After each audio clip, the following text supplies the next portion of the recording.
అద్భుతమైన ట్రిక్తో మళ్ళీ మీ ముందు వచ్చాను. ఒకసారి చూడండి. లేట్ చేయొద్దు, ఫాస్ట్గా చేద్దాము.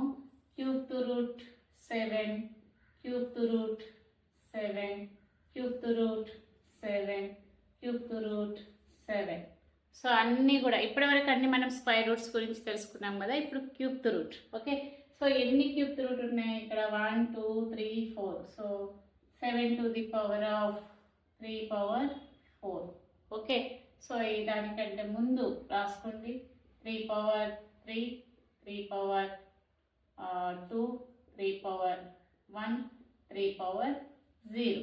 So 7 to the power of 1 3 9 27 by 81.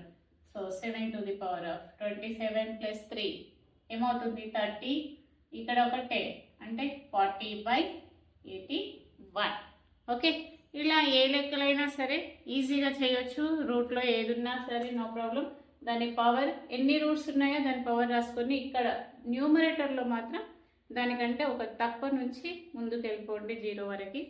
ఈజీగా ఆన్సర్ వస్తుంది. Okay, stay with us. Bye.